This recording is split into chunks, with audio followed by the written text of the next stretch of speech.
Boa noite a todos. Que Deus nos abençoe.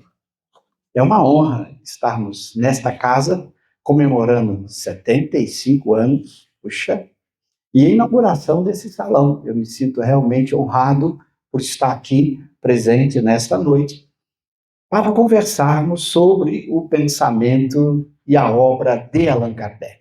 Aqueles que me acompanham pela internet sabem que esse foi o nosso compromisso já há muitos anos, de divulgar a obra de Allan Kardec para o mundo. Quando a gente começou com o projeto, a gente foi um pouco pretensioso, né? Não vamos divulgar só para o Brasil, que é o maior país espírita do mundo, mas a nossa intenção é levar Kardec para muitos lugares. Por isso a gente criou a Kardecpédia e ela está hoje em 9 idiomas, inclusive em russo, foi o último idioma que a gente colocou, em chinês tradicional e simplificado, em alemão, em inglês, em espanhol, em italiano, em francês, em português. E a gente está trabalhando aí para também em breve colocar num 10º idioma.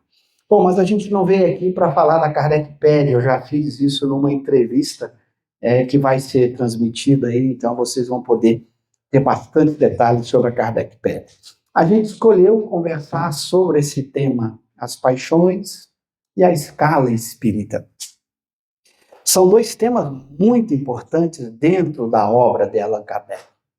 O tema das paixões aparece em algumas questões, mas em especial tem uma seção específica, exatamente no último capítulo da terceira parte, intitulado Da Perfeição Moral. Allan Kardec tem um item específico para tratar das paixões, e aí já fica a referência. Vai no Livro dos Espíritos ou na Kardecpédia, digita a palavra paixões, que você vai chegar naquilo que Allan Kardec coloca, primeiramente em O Livro dos Espíritos. Depois ele vai também tratar das paixões na obra Gênese. Ele vai discutir sobre a origem das paixões e como as paixões são importantes. E também tem na Revista Espírita textos muito importantes sobre as paixões. E também a escala espírita, uma escala muito importante, quando Allan Kardec, junto com os espíritos, vão elaborar uma classificação dos espíritos de todo o universo. Como é que eu poderia agrupar os espíritos? Então, nós vamos também entrar um pouquinho nisso, não apenas espíritos encarnados, mas principalmente fora do corpo, todos podem ser encaixados dentro da escala espírita. Eu explico com profundidade esses dois temas em meus livros. As paixões eu trato no livro Os Espíritos e os Homens, com muito mais detalhes. Aqui eu vou fazer só provocações. Não espere que em 50 minutos, no máximo 60, a gente vá tratar com profundidade da temática. O tempo seria muito curto. Então, a gente aprofundou bastante as paixões no nosso livro Os Espíritos e os Homens, e a escala espírita a gente estuda também com detalhes. É uma escala muito importante, porque ela, de certa forma, é uma síntese do próprio espiritismo, dada a sua importância, como vai dizer o espírito Sócrates na obra O Livro dos Médiuns. Ele tem uma observação, quando ele fala, acho que está falhando, talvez seja a pilha, não? A bateria, às vezes. Bom, então o espírito Sócrates, tem no Livro dos Médiuns, ao falar acerca da classificação e da explicação que Allan Kardec vai dar dos diversos tipos de mediunidade, ele fala da importância da escala espírita, porque, num certo sentido, a escala espírita, vamos trocar, né? Melhor. Num certo sentido, como ele vai dizer, a escala espírita ela também tem uma síntese do próprio espiritismo. Então vamos tentar apenas fazer provocações para que vocês saiam daqui com vontade de estudar essas duas temáticas nas obras de Allan Kardec. Eu poderia começar com uma definição de paixões, né? Que a gente poderia sintetizar dizendo isso. São sentimentos ou emoções da alma que são causados, mantidos e fortalecidos pelas influências da matéria. É mais fácil dar exemplo, né? Você tem ciúme, inveja, mágoa, raiva, tristeza, alegria, amor, ódio. São paixões da alma, que vão nascer ao longo do processo evolutivo do espírito a partir das influências do corpo. É por isso que, na Gênese, Kardec vai dizer o seguinte: estudando-se todas as paixões e mesmo todos os vícios, vê-se que as raízes de umas e outros se acham no instinto de conservação.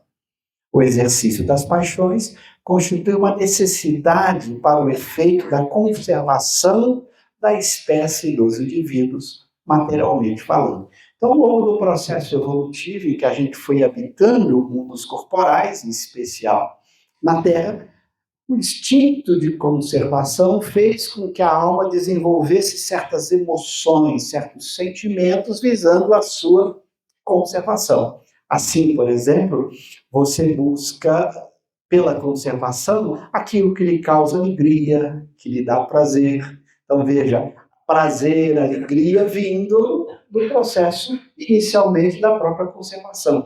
Ou o contrário, quando você tem um atentado contra a sua saúde, você tem, às vezes, tristeza, fica com raiva, fica inconformado. São paixões que decorrem desta influência do próprio corpo e que o espírito leva consigo também após a morte do corpo. Nós vamos entender um pouco mais isso quando tratarmos da escala espírita. Então veja que ela tem uma origem no instinto de conservação. Se ela tem uma origem no instinto de conservação, se o instinto de conservação é algo divino, porque está na natureza, a origem das paixões não pode ser ruim. Ela tem uma origem boa. É por isso que nós vamos encontrar Kardec dizendo o seguinte: será intrinsecamente mal, perguntando aos espíritos nesse item 907, que se encontra lá no capítulo da perfeição moral. Será intrinsecamente mal o princípio originário das paixões, embora esteja na natureza? Veja que na própria pergunta, Kardec deixa claro: o princípio originário está na natureza, porque o instinto de conservação é algo divino, natural, foi colocado no ser visando a sua conservação. Olha a resposta que os espíritos vão dar: não, então não é mal. A paixão está no excesso de que se acresceu à vontade, visto que o princípio que lhe dá origem foi posto no homem para o bem, tanto que as paixões podem levá-lo à realização de grandes coisas. O abuso que dela se faz é que causa o mal. Então começamos a entender como ela nasce do instinto de conservação, seu princípio é bom. Então você tem algo que aumenta a sua vontade. É por isso que às vezes se diz: fulano está apaixonado, ele faz aquilo com mais vontade. Se ele tem amor, paixão por alguma coisa, ele se dedica àquilo. Do mesmo jeito, quando ele tem, por exemplo, uma repulsa a alguma coisa que lhe faz mal, sua vontade cresce para combater esse mal. Por exemplo, se você pega uma doença, como você sente repulsa por essa doença, porque ela lhe causa algo ruim, você fica triste e busca enfrentar isso. Então você tem vontade de enfrentar aquilo que lhe faz mal, do mesmo jeito que você tende a se dedicar naquilo que você ama, naquilo que lhe traz alegria. Então veja que a paixão faz com que a sua vontade aumente. Então veja: amor, ódio, tristeza, ciúme, alegria, raiva, tudo isso são emoções da alma que, por nascerem do instinto de conservação, são chamadas de paixões. Então esse é o primeiro conceito que temos que ter na cabeça. O problema é quando a gente se entrega a essas emoções e não as domina. E aí a gente acaba usando mal. É o que Kardec vai colocar agora numa metáfora, junto com os espíritos, muito boa, que é a pergunta 908. Como se poderá determinar o limite onde as paixões deixam de ser boas para se tornarem más? Como é que eu sei? Quando uma paixão deixa de ser bom e fica ruim, já que o princípio original é bom? A resposta é admirável dos Espíritos. As paixões são como um corcel. Corcel é um cavalo puro sangue. Então você imagina um cavalo puro sangue dentro de você, que só tem utilidade quando governado. Você está no comando. E que se torna perigoso quando passa a governar.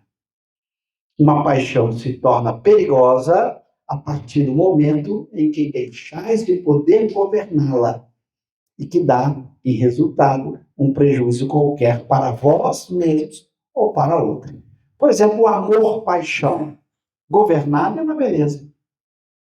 Você vai conduzi-lo na rota do bem. Mas se você desgoverna, você pode fazer coisa ruim para você ou para os outros. Quantas pessoas por amor fazem tolice?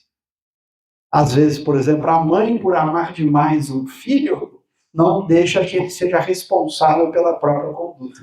Aí, se ele comete um erro, ela não deixa que ele sofra as consequências do erro que ele cometeu. Por que não? Como é que ele vai aprender que é o erro, se não colhendo as consequências desse erro? E às vezes o amor, não quero que meu filho... Mas ele precisa aprender. E muitas vezes a aprendizagem é fruto dessa experiência de tristeza ou de dor pela conduta errada, pela conduta que foi cometida equivocadamente. Então, às vezes, o amor descontrolado, o amor-paixão, vou sempre frisar isso, porque nós vamos mostrar daqui a pouco que as palavras, elas têm, como vocês sabem, muitos significados, e tem um conceito de amor que não é paixão, que eu depois vou explicar quando entrar na escala espírita. Mas esse amor-paixão pode, desgovernado, produzir coisas ruins. Você pode usar a sua vontade somente para aquilo. E às vezes você não raciocina quando está apaixonado, não é assim que costuma dizer? O jovenzinho está com um amor muito grande por aquela jovem. Bom, se não controla, pode fazer coisas que depois ele se arrepende. Jesus, o negócio aqui está falando sozinho. Falou, vocês ouviram? Essa. Bom, então, mesma coisa, o ódio. O ódio, no sentido de uma aversão a algo ruim, sob controle, ele até pode ser bom. A palavra é ruim, ódio. Como eu disse, a palavra ódio pode ser usada como uma paixão, e o descontrole do ódio também é chamado de ódio. Nós estamos mais acostumados com o descontrole. Por isso que a gente diz que o ódio é sempre ruim. Mas o ódio, como pura aversão ao mal, não é ruim. Por isso que eu falo, você vai amar a doença? Doença querida, fica comigo. Não, você tem que ter aversão à doença para poder combatê-la. Vários filósofos chamam isso de ódio. E, embora a gente use o ódio com um excesso da própria paixão ódio. Por isso que o ódio sempre tem o significado mais de algo ruim. Nenhum problema. As palavras são polissêmicas, elas têm o significado do contexto do uso, de onde você está sendo usado. Então não tenham medo das palavras. Viu? As palavras não podem ser lidas isoladamente, porque isoladamente elas podem gerar confusão.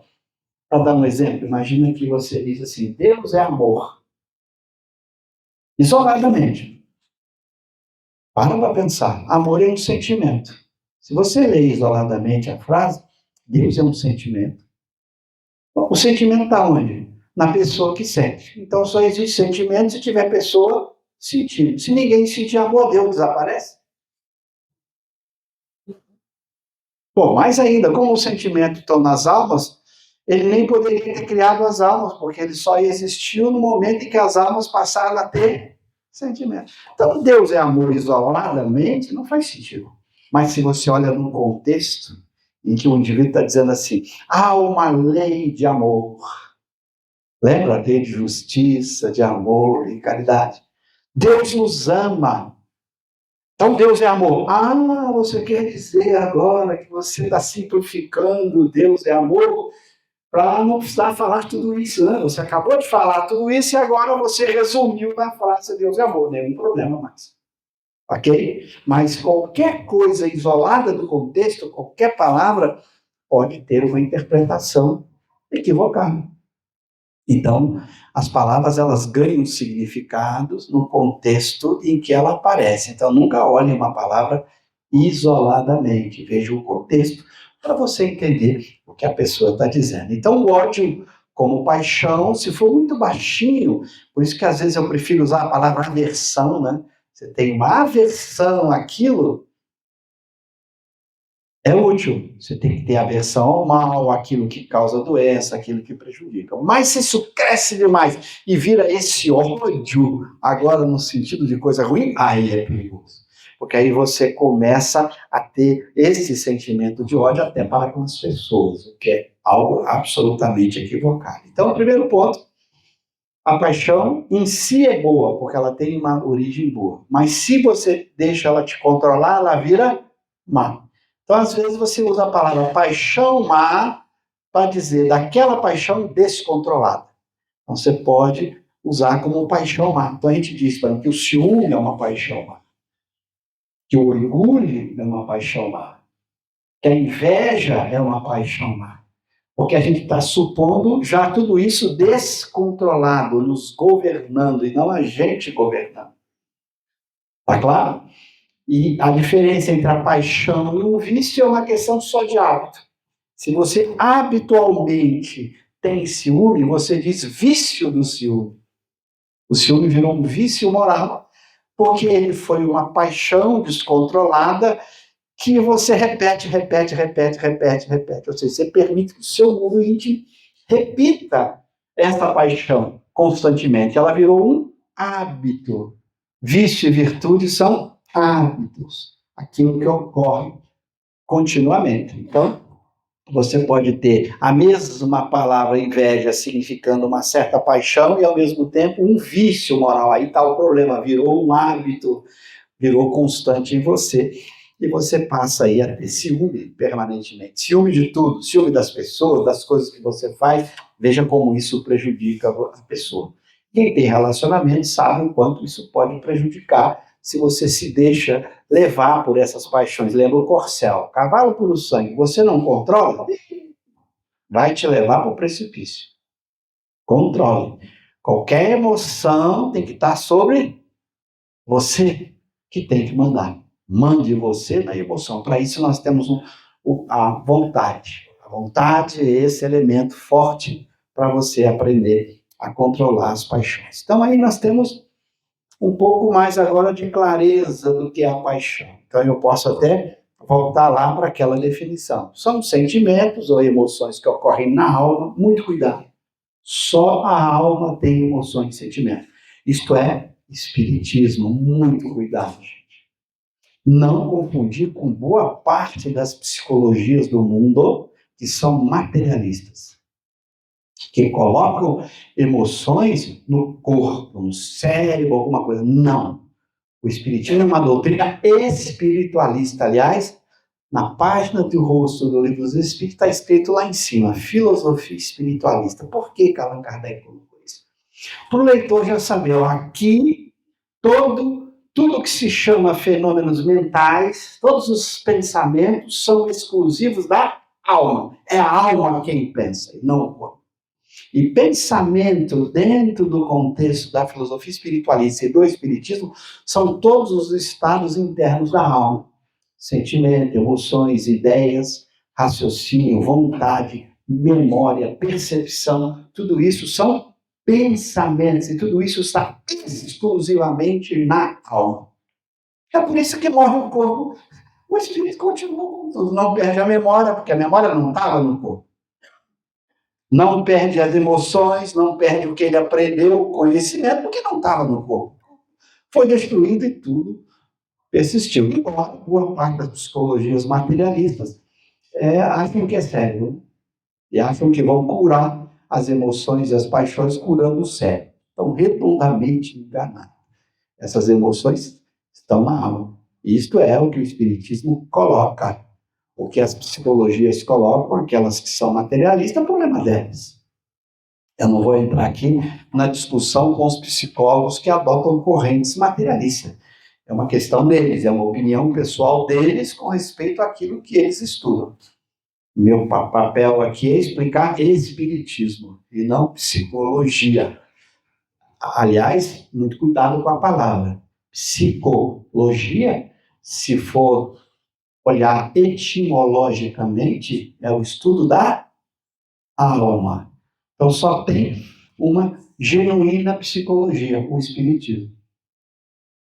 A única ciência da alma é o espiritismo. Kardec deixa isso muito claro. Por isso a sua revista espírita chama-se Revista Espírita ou Jornal de Estudos Psicológicos, que lá no século XIX a palavra psicologia designava estudo da alma. Depois virou estudo da mente, do comportamento, etc, etc. Que as academias foram por outro caminho. A gente respeita a opinião acadêmica, mas a gente tem que falar do espiritismo. Para o espiritismo, nós temos uma alma e todos os chamados estados mentais, fenômenos mentais que os psicólogos estudam, as correntes materialistas dominantes, atribuem a propriedades do cérebro, ou da mente, que é uma propriedade do cérebro, dá na mesma. Morre o cérebro, morre a mente, morre tudo. Para o espiritismo, não. Nada disso é propriedade, seja da mente como propriedade do cérebro, seja do próprio cérebro, é propriedade da alma. Isto é espiritismo. Ok? Fica claro? Se tem algum psicólogo presente, a gente respeita a opinião dele nas correntes psicológicas que ele estuda, mas não é espiritismo. Para o espiritismo é uma genuína psicologia entendida como estudo da alma. Então, isso é muito importante deixar claro. Então, essas emoções estão na alma. Somente a alma sente. A matéria influencia. Dá um exemplo. Se eu chego aqui e piso no pé de alguém, essa pessoa vai sentir dor. Se ela não tiver nenhum problema no seu sistema nervoso, vai sentir dor. Mas ela também poderá sentir, a partir da dor, raiva. E dependendo do nível que ela está acostumada a transformar a dor, ela pode sentir ódio. E essa raiva, esse ódio, pode levá-la a me agredir, inclusive fisicamente, não só verbalmente.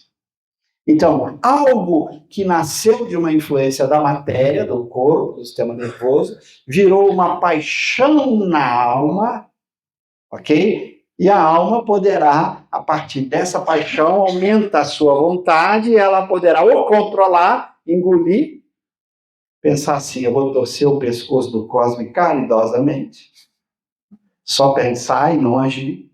Ou se o descontrole for muito forte, ela pode agir e torcer mesmo. Então, essas emoções da alma que decorrem dessa influência da matéria são as paixões, o corcel, o cavalo puro sangue que a gente tem que domar. Está claro o conceito?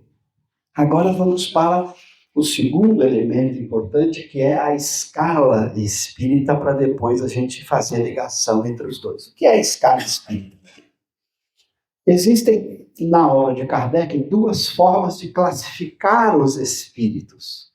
A mais conhecida, a mais importante, a mais detalhada é a chamada escala espírita, que Kardec começa a falar delas lá no item de O Livro dos Espíritos, a partir principalmente da questão número 100, e aqui nas questões 101, 107, 112, a gente resume do meio aqui, nós temos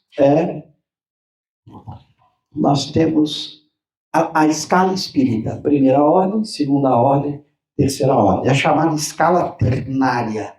Os espíritos foram classificados em 3 ordens: os espíritos puros ou perfeitos, os espíritos bons e os espíritos imperfeitos. Cuidado, eu sempre digo, não leiam as palavras perfeitos, bons ou imperfeitos como adjetivos. Porque se você lê como adjetivo, o que não é perfeito é imperfeito. Só podia ter 2 ordens, tem 3. Então, é o nome de uma categoria de espíritos. Eu ia pegar o meu, eu até pensei na minha pasta, que está ali. Então, obrigado aqui, né? Ó, obrigado. Alguém leu o pensamento? Essas almas boas, né? Oh, meu Deus, tem que agradecer, né? Escala espírita. Bom, esta aqui é uma outra classificação binária que Kardec faz em vários momentos da sua obra, para simplificar. Às vezes ele diz assim, espíritos elevados. Às vezes também aparece a palavra superior. Quando ele fala elevado por oposição a inferior, você deve interpretar assim: os inferiores são terceira ordem e os elevados podem ser puros ou bons. Tá claro? Então, às vezes, quando uma vez falava sobre Jesus, dizendo que Jesus é um espírito puro ou perfeito, uma pessoa mandou a pergunta aí por e-mail durante a palestra, assim, até brigando um pouquinho, dizendo, não, absurdo, está aqui na obra Gênesis a frase que Kardec diz que Jesus é um espírito elevado ou superior. Aí eu disse para a pessoa, continua lendo um pouco mais abaixo na Gênesis, você vai encontrar a frase que Kardec diz, Jesus é um espírito puro. Nenhuma contradição. Porque o elevado pode ser puro. Então, o espírito pode ser puro e elevado. Pode ser bom e elevado. Nenhum problema. Kardec estava usando as duas nomenclaturas. O elevado, você se usar só elevado, você fica na dúvida. Será que ele está falando dos puros ou dos bons? Você tem que olhar o contexto para saber. Agora, se ele usa a expressão espírito inferior, ele está falando dos espíritos imperfeitos. Bom, essa escala visa ordenar os espíritos a partir do grau de progresso intelecto-moral alcançado. Então, o que ele faz? Como é que eu posso agrupar os espíritos de acordo com a sua evolução intelectual e moral? Por isso ele agrupa. Olha aqui, terceira ordem, espíritos imperfeitos. São aqueles em que predominância da matéria sobre o espírito. A matéria domina o espírito. Sabe o que significa isso? Paixões más. Quando a matéria domina, as paixões nos dominam. É o cavalo descontrolado. Sempre, não precisa ser sempre, basta que seja de vez em quando. Se de vez em quando a gente sente ciúme, raiva, ódio, nós estamos onde? Terceira ordem, a ordem dos espíritos imperfeitos. Por isso, é uma propensão para o mal. Porque se eu tenho esse sentimento ou essa emoção de raiva, eu sou propenso a fazer o mal, a violar a lei de Deus. Eu vou agredir, eu vou ferir, eu vou fazer um estrago. Aliás, as guerras, o que são, senão a propensão para o mal, a humanidade que quer resolver o problema eliminando o outro. Ignorância, orgulho, egoísmo e todas as paixões que lhes são consequentes. Esse é a terceira ordem. Então eu sempre brinco, quer saber se você está na terceira ordem? Faça a seguinte pergunta, eu sinto de vez em quando, não precisa ser sempre. Ciúme, inveja, raiva, ódio, de vez em quando? Alguém aqui sente? Hã? Então venham para o meu time, somos da terceira ordem, somos espíritos inferiores ou imperfeitos. Não tem uma quarta ordem, tem gente que quer se rebaixar. Isso não tem. Ok? Só que, é claro, dentro da terceira ordem, há 5 classes. Quem estuda a escala espírita, eu não vou trabalhar aqui as 5 classes. A última, o mais atrasado de todos, é chamado de impuro. 10ª classe. Kardec divide em 3 ordens e 10 classes. A última, 10ª classe, que é dos impuros. Que caracteriza os impuros, eles amam o mal, têm prazer no mal, gostam de fazer o mal. É o mais atrasado de todos. A gente não gosta, só que de vez em quando o corcel descontrola, né? O cavalo vai para um lado e eu não consigo segurar a rédea. Mas a gente não tem aquele prazer de sair fazendo mal para os outros. Mas de vez em quando escapa, né? Como eu falei, de vez em quando você tem vontade de apertar o pescoço de alguém carinhosamente. Mas já é terceira. Quer dizer, nós não estamos na 10ª classe, talvez não, porque se tivesse, vocês não estariam aqui. Ninguém está aqui, eu posso garantir, não é da 10ª classe dos impuros, porque estão aqui. Porque se tivesse só vontade do mal, já tinha sido assassinado aqui por falar essas coisas, já tinham tirado um revólver e dado um tiro daí. Então não tem espírito impuro nessa sala, ok? Depois nós vamos para os espíritos bons, que é predominância do espírito sobre a matéria. O que significa? Eles não têm paixões más. Porque quem controla? O espírito. O corcel está sob controle. Por isso ele só tem desejo do bem. Um espírito bom nunca tem desejo do mal. Se você pisa no pé de um espírito bom, ele sente dor, mas não cai. Ah, impossível. Uma vez eu falava isso para alguns amigos psicólogos, alguns materialistas, diziam, não existe esse cara com ele no seu consultório, ele nunca vai aparecer mesmo, por isso que você acha que ele não existe. Não vai aparecer no consultório. Ele nunca tem desejo do mal.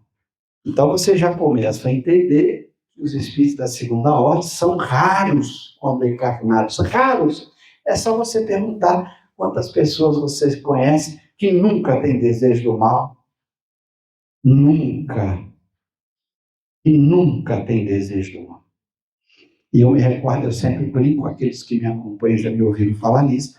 A primeira vez, há 40 anos, que estudei com mais atenção o livro dos Espíritos, o tradutor havia colocado, se não me engano, na pergunta 98, acho que é 98, ele havia, ao começar a falar dos espíritos bons, ele diz assim, neles predomina o bem. Aí, naquela ocasião, eu falei, eu sou espírito bom, né? Que predomina o bem. De vez em quando o mal vem, mas eu me coloquei na segunda ordem. Mas quando eu fui estudar o francês, eu caí na escala espírita. Aí eu disse, para que eu fui estudar o francês? Eu já estava no meio do caminho. Que lá no francês, o tradutor foi infeliz, no francês estava, só tem desejo do bem. Não é que o desejo do bem predomina, tem apenas o desejo do bem. Aí eu caí na escala, apenas. Eu falei, para que eu fui estudar francês? Eu não devia ter ficado no português, que eu já estava no meio do caminho. Mas, por isso, na Kardec-pédia, sempre que a gente pega alguma coisinha, um deslize, não é má intenção do tradutor, foi o que ele entendeu, o que ele escreveu.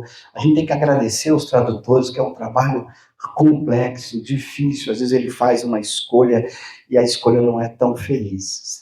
Não é culpa proposital dele, foi uma escolha infeliz, e às vezes essa escolha infeliz, por isso que na Kardec-pédia você pode ler o português junto com o francês, você bota a questão em português, marca, compara o português com o francês, abre os dois, você pode olhar se você tiver dúvida. Então veja que esse é raro, raro encarnador, mas não é raro fora do corpo, por uma razão muito simples, tem uma lei natural, lei de Deus. Lei natural é uma lei de Deus. Muito importante. Essa lei natural, às vezes as pessoas não param para perceber. Ela está redigida, mais ou menos, eu vou sintetizar aqui, dizendo o seguinte, todos os espíritos que não são puros, que não são da primeira ordem, têm ligados a si mesmo, durante todo o seu processo evolutivo, um espírito elevado, que é o seu anjo guardião. Olha que coisa linda. Lei natural, lei de Deus, todos. E esse anjo guardião está exercendo uma missão dada por Deus. Então não é uma escolha dele. Ele recebeu a missão, tem que cumprir, porque foi dada por Deus. Como ele é um espírito elevado, ele cumpre. Então você já imaginou? Cada um de nós, 7 dias por semana, 24 horas por dia, tem um espírito elevado para nos ajudar? Já pararam para pensar isso?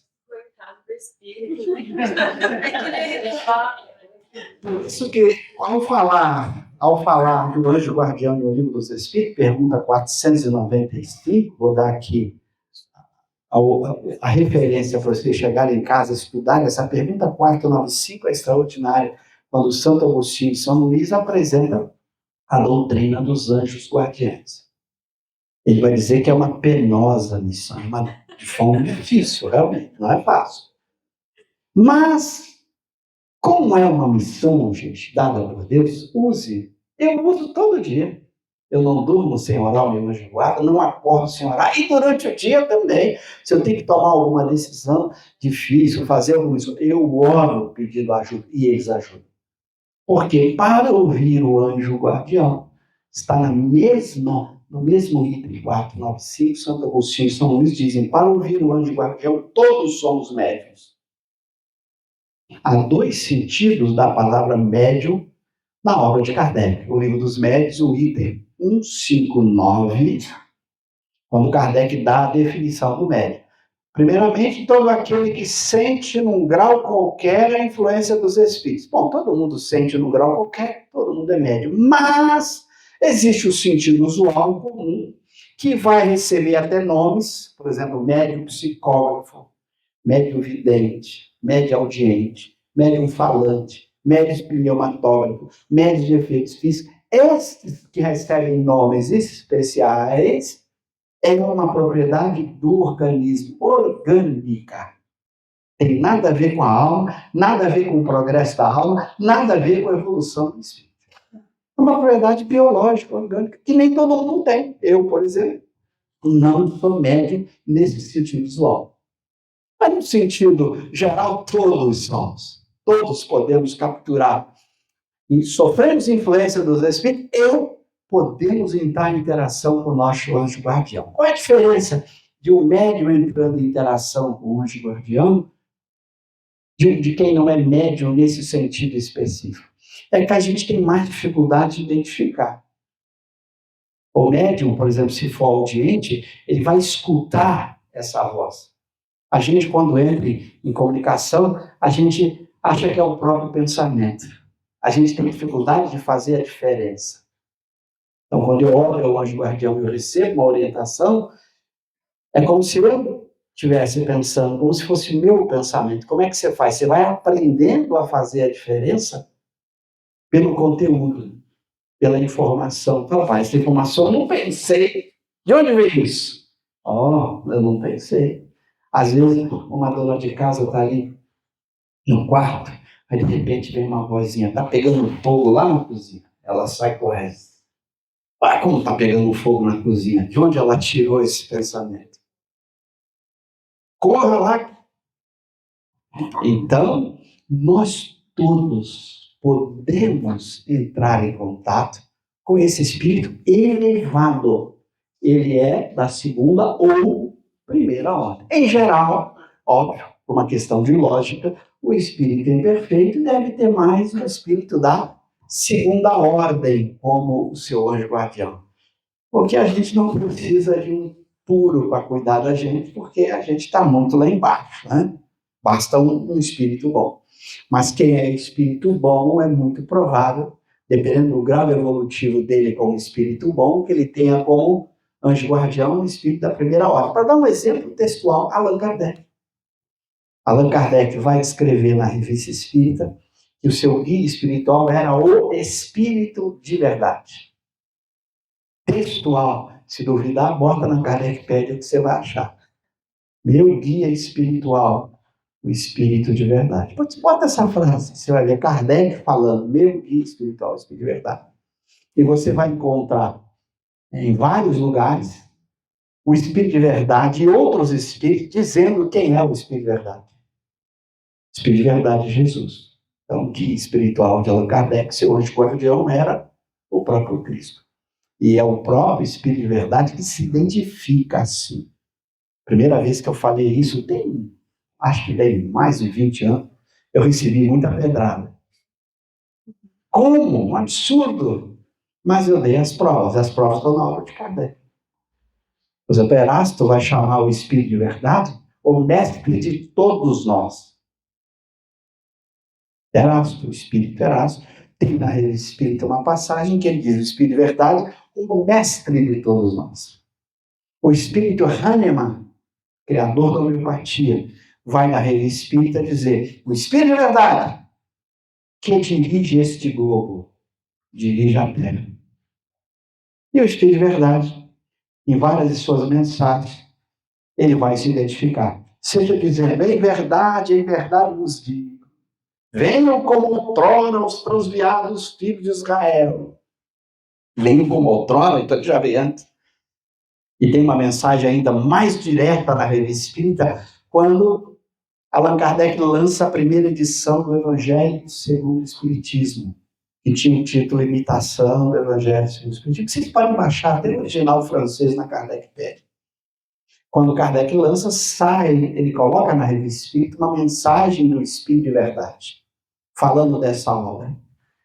Aí ele diz assim: eu vim há 18 séculos.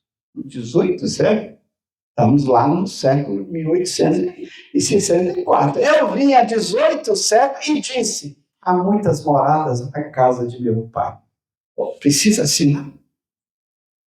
Não precisa.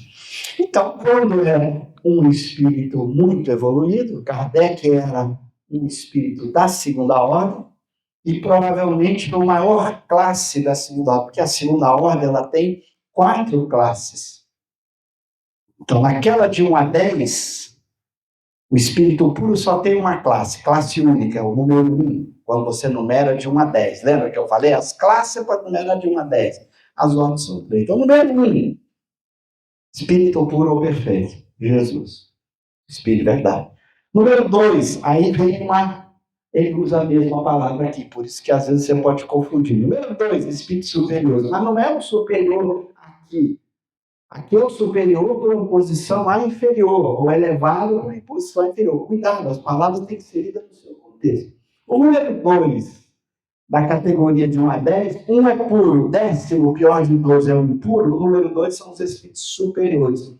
E é muito provável que Kardec estava exatamente no número 2. Por isso, o seu anjo guardião tinha que ser superior a ele, tinha que ser número 1. Ok? O espírito, então, não tem paixões más. Por quê? O espírito predomina sobre a matéria. Ou seja, o corcel é totalmente sob controle. Agora você fala, e o espírito bom? O espírito puro. Olha a definição. Nenhuma influência da matéria. É claro que aqui se trata de influência moral. Nenhuma influência da matéria. Então ele não tem paixão, nem boa nem ruim. Não sofre paixão. Fala, mas o amor de um espírito puro não é um amor-paixão. Esse amor incondicional, esse amor que Jesus sente por todos nós, não é amor-paixão, porque não tem influência da matéria. É um sentimento puro por excelência. O nosso amor ainda tem as marcas da influência material dele, não. Então, Jesus tem sentimentos elevados, não tem paixões, porque ele não sofre nenhuma influência da matéria. Influência aqui é moral, é uma influência moral, não influência da matéria, senão ele não poderia nem enxergar. Né? Se ele enxerga o mundo corporal, se ele enxerga o plano dirige, ele tem que interagir com a matéria de alguma maneira. Aqui é influência moral, ou seja, a matéria não provoca nenhuma influência no seu mundo interior de sentimentos. Ele não tem paixões. Ele não tem um corcel para governar. Ok? Porque ele já eliminou todos os vínculos com a matéria. Pensa bem, que não dá nem para a gente imaginar o que é isso. É um sentimento puro que a gente sequer consegue imaginar. Porque o nosso sentimento é muito material.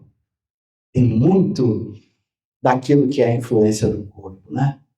Enquanto que um espírito puro, não. O seu sentimento é de uma pureza que a gente tem dificuldade de conceber. É um amor incondicional, é um amor a todos. É muito diferente do que nós estamos acostumados. Por isso, eles estão numa ordem superior aos espíritos bons, que ainda têm somente boas paixões, mas ainda têm boas paixões. Ou seja, ainda são paixões que decorrem, de certa forma, de uma influência material. O seu perispírito ainda tem uma estrutura de matéria que não é, como no caso do espírito puro, que a gente nem consegue imaginar o que é o perispírito de um espírito puro. Como vai dizer Kardec no ensaio teórico das sensações dos espíritos, item 257 de O Livro dos Espíritos. Eles têm sensações que a gente não tem. Eles enxergam o mundo de uma forma que nós não enxergamos. A gente não consegue entender como o espírito puro percebe, porque não é como a gente percebe. É algo muito fora da nossa capacidade ainda de compreensão, porque ele não tem um espírito puro com qualidades materiais, um perispírito com qualidades materiais como o nosso. Kardec diz, no espírito puro é como se o perispírito confundisse com a própria alma, tal grau de pureza. É algo que a gente não consegue ainda entender. Por isso são espíritos que estão no nível muito elevado. Não é à toa que você vai ler o Evangelho de João, o evangelista, quando ele vai falar do Cristo, ele gerou o problema da Santíssima Trindade. Ele olhava o Cristo como Deus, porque estava tão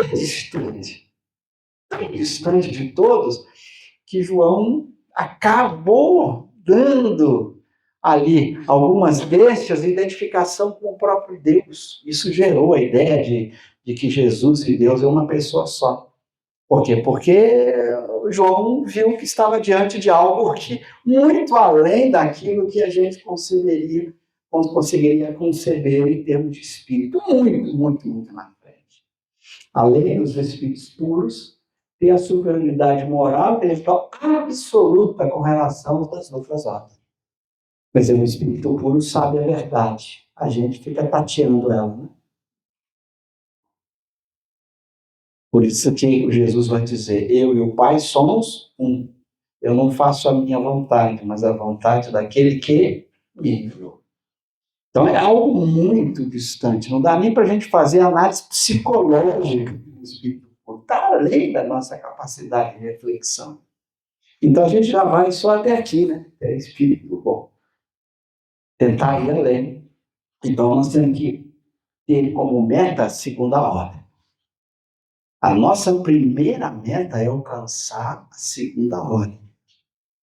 Muito cuidado para a gente não ser pretensioso, já querer ir para a primeira ordem. Calma, nós vamos demorar milhões de anos para lá ainda. Esquece, nós ainda temos que domar o corcel. Nem um corcelzinho a gente conseguiu domar ainda, a gente já está querendo. Então, o grande trabalho nosso é nossa meta, transformarmos em espíritos bons da escala espírita. Primeiro, tomarmos esse corcel, aprendermos bastante, estudarmos bastante para o desenvolvimento intelectual, porque o espírito puro está lá em cima, até no intelecto. Ele conhece a verdade, nós temos que estudar muito e, ao mesmo tempo, mudar nossas emoções. Olha, é tão importante as paixões que é o elemento chave para a escala espírita e para a evolução do espírito. Você pode ter um espírito que domina a física, a matemática, a filosofia, qualquer ciência. Se ele sentir raiva, ódio, ele é da terceira ordem. Aí ele vem gravar para você, eu sei tudo isso falso. Ah, você sente ciúme? Terceira ordem igual eu. Começa a ficar aí. Então, veja que a ordem, a evolução não se dá predominantemente na escala pelo conhecimento intelectual. Ele é parte, mas não é ele que determina o salto. Você pode estudar tudo das ciências, dominar todas as ciências, todas as artes, mas se você sentir raiva de alguém, ódio, você ainda está na terceira ordem, vai ter que encarnar em provas para poder abandonar essas paixões más, dominar o corcel. Então, continua. Claro que é terceira ordem mais evoluído que a gente, que pelo menos no intelecto ele já aprendeu muito, mas ainda é terceira ordem.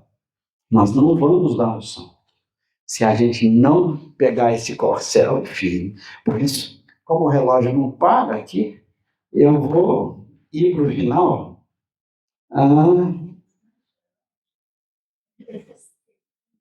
A gente entender isso aqui, ó.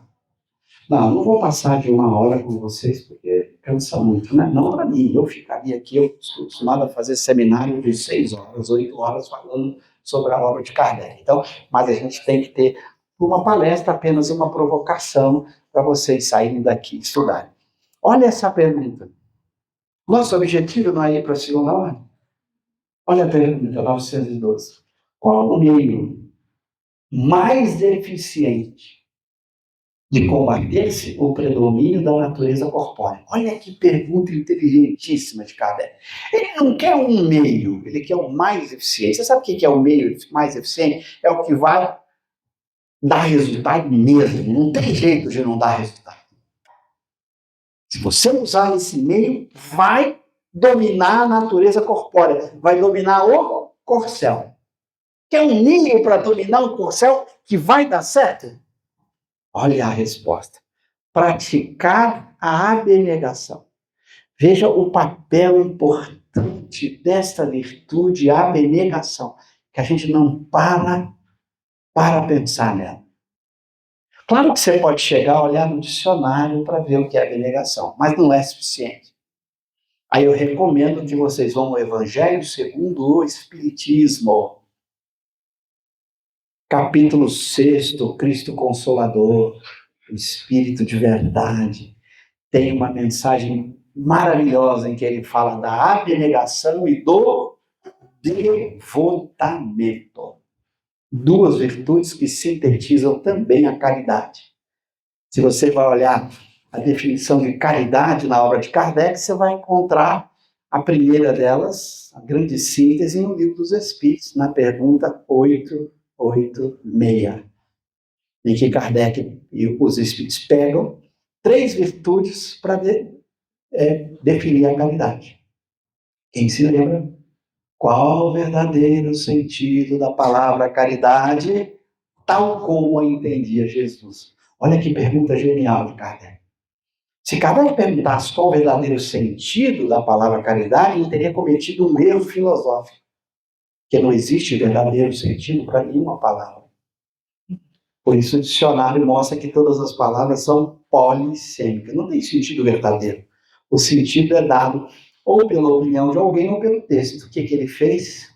Verdadeiro sentido, tal como a entendia Jesus. Ele queria o verdadeiro sentido para Jesus. Aí está correto. Qual o verdadeiro sentido para Jesus da palavra caridade? E a resposta foi genial, né? Quem lembra? Benevolência para com todos, inteligência para com as faltas alheias e perdão das ofensas. Então, benevolência, indulgência e perdão. Mas o Espírito de Verdade também vai, nesse texto admirável do capítulo 6 do Evangelho, usar 2 outras virtudes para também significar a caridade: o devotamento e a abnegação. Há palestras minhas aí, acho que está no Kardec Play, em outros lugares, as pessoas colocam na internet, em que eu explico por que devotamento e abnegação são também as 2 virtudes que sintetizam a caridade. Não dá para fazer isso aqui, seria mais de 1 hora de palestra. Mas, pelo menos, vamos tentar entender o que significa a abnegação, já que é o meio mais eficiente para a gente domar o corcel. Querem vencer o ciúme, o orgulho, a inveja, a mágoa, o ódio, o egoísmo? Aí, ó, o segredo está aí. O que é essa abnegação? É a negação de si mesmo e a disposição de pôr-se a serviço dos outros ou de Deus, com o sacrifício dos próprios interesses. Você vai se colocar a serviço de Deus ou dos outros, com o sacrifício dos próprios interesses. Essa última frase é de chutar a canela. Mas hoje eu tenho ali o meu filme, a minha novela, estão me chamando lá na casa espírita, que tem gente lá precisando. Eu tenho que participar de alguma atividade para ajudar alguém. Mas logo agora é meu capítulo final da novela. Eu tenho outro compromisso. Com o sacrifício dos próprios interesses. Porque toda virtude é necessariamente desinteressada. Se não há desinteresse, não há virtude. Por isso que Kardec vai, inclusive, colocar uma pergunta no Livro dos Espíritos, ao tratar da virtude, que a gente fica assim, meu Deus. Ele pergunta assim: não vou falar aqui literalmente, vou sintetizar. Ele pergunta se o indivíduo praticar o bem pensando no que ele vai ganhar na vida futura, se ele pode fazer isso. Aí a resposta dos Espíritos: o bem deve ser feito caridosamente, isso é com desinteresse. Olha que coisa. com desinteresse. Eu costumo dizer o seguinte: nós temos uma escala com respeito ao bem e ao mal, que eu vou resumir assim: pior coisa do mundo, fazer o mal. Não pratique o mal. O que é o mal? Que é contrário à lei de Deus. Onde está a lei de Deus? Você já está na consciência agora, que eu já aprendi muito, mas é bom reler as leis de Deus na obra de Kardec. Terceira parte dos Espíritos, ou Evangelho segundo os Espíritos. Leia, decore. Ali estão as leis de Deus. Então, fazer o mal é proceder contra o que está ali. Fazer o bem é proceder de acordo. Resumiu? Bom, pior coisa do mundo é praticar o mal. É o mais baixo. Praticou o mal, gente, você vai sofrer as consequências desse mal praticado. Isso é que Kardec, os Espíritos, chamam de punição, o castigo de Deus. A pessoa pensa que essas palavras não existem, diz que Deus existe. Está lá. Livro dos Espíritos, pergunta 1009. O que é o castigo? A consequência que vai surgir de você praticar o mal. Por exemplo, se você comer em excesso, você vai passar mal. Isso é castigo. Castigo é a consequência do mal que você praticou. Chutou uma pedra, contrariou uma lei da física. O músculo, o osso do seu dedo não está preparado para esse choque. Você contrariou uma lei natural. Chuta a pedra para ver. De preferência descalço, por do ar. Ok? Agrida alguém. Então, fazer o mal, você vai sofrer as consequências. E vai ter que reparar. Esse é um outro elemento que o Espiritismo coloca. As pessoas pensam que só sofrer. Então, você imagina a cena: o sujeito vai, mata um pai de família. Ok? Matou. Foi preso na terra. Tem uns que escapam. Mas foi preso. Ficou lá 30 anos preso, sofrendo numa prisão. Tá bom. Espiou. Agora tem que reparar o mal que ele fez. Por quê? Imagina se aquele pai de família tinha esposa, filhos, e ele era quem sustentava essa família, educava. Essas pessoas se perderam. Imagina isso.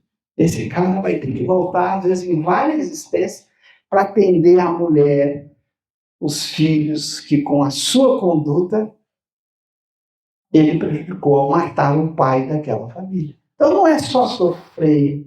Kardec diz: só a reparação anula a causa. A justiça divina não para na expiação. Você tem que reparar o mal, e diz Kardec: só se repara o mal por meio do bem, fazendo bem. Então, se você faz o mal, você pode atrasar seu processo evolutivo em algumas existências, porque você vai ter que reparar. Código Penal da Vida Futura, homenagem aos 160 anos do Céu e do Inferno, que está comemorando esse ano.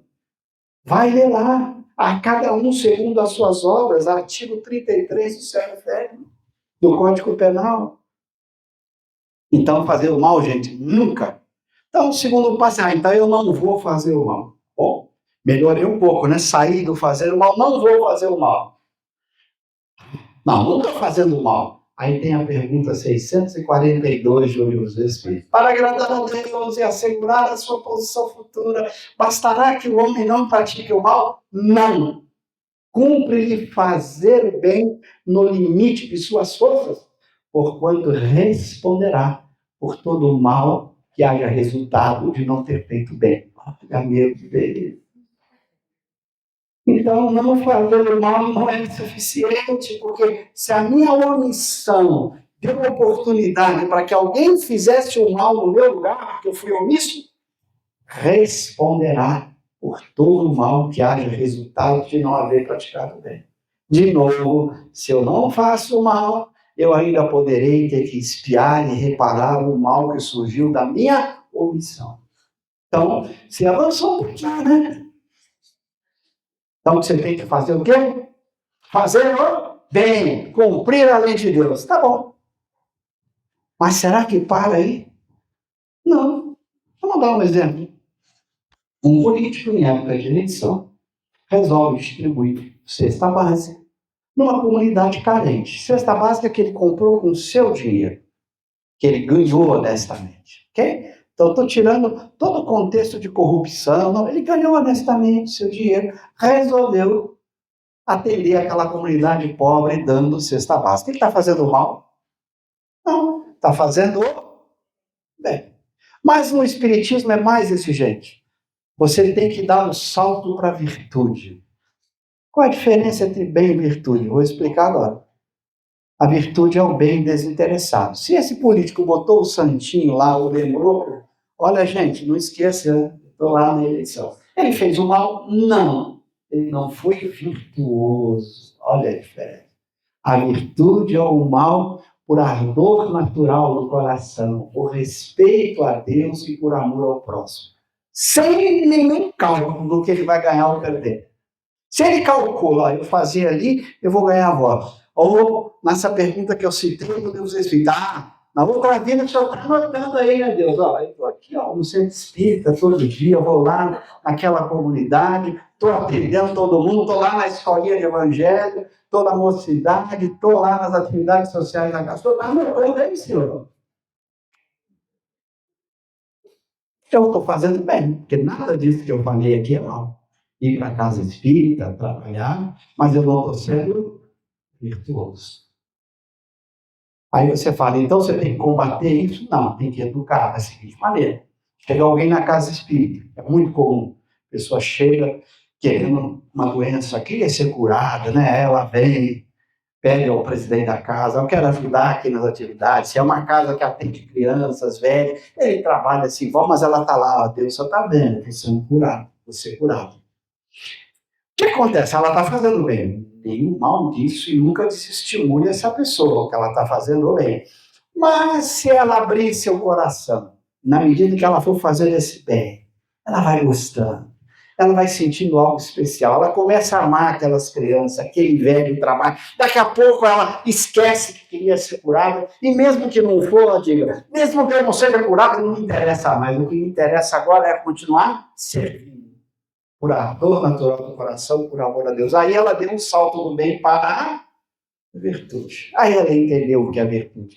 E enquanto ela não dá esse salto, ela não praticou a abnegação. A abnegação é quando você combate seus interesses pessoais. Estou servindo aos outros e a Deus sem nenhum interesse. Lembra os primeiros cristãos iam para a arena? Sabiam que iam ser devorados pelos leões.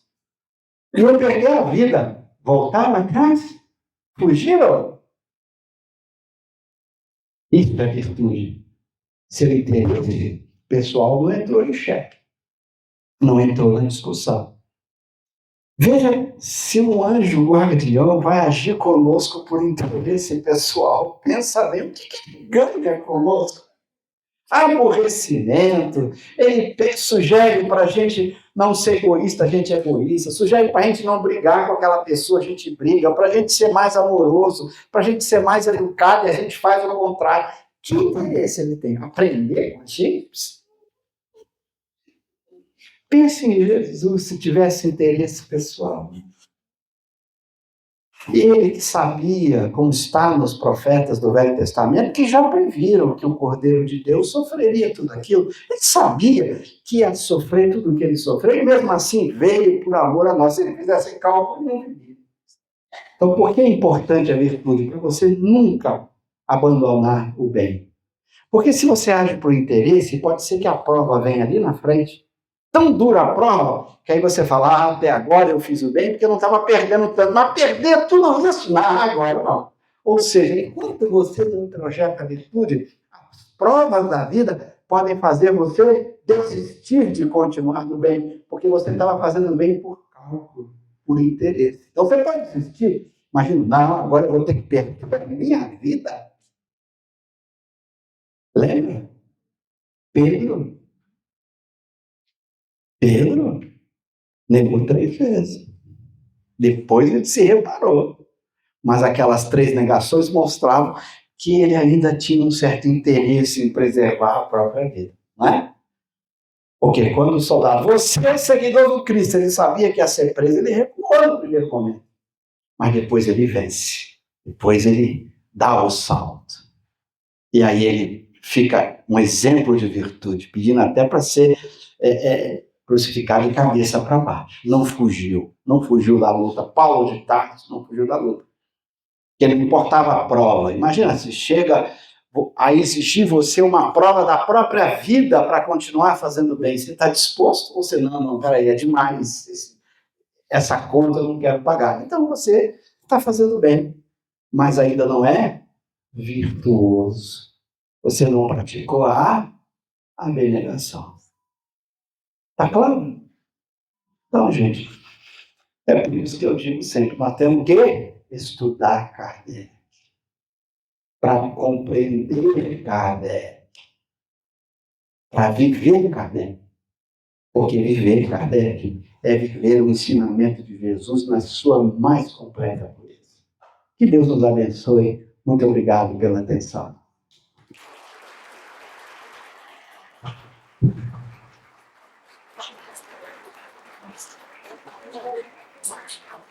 Muito obrigada, Pose. Que Deus abençoe. Pessoal, com calma, por favor, vamos deixar o Pose descer. Ele vai poder conversar com vocês lá embaixo, tá bom?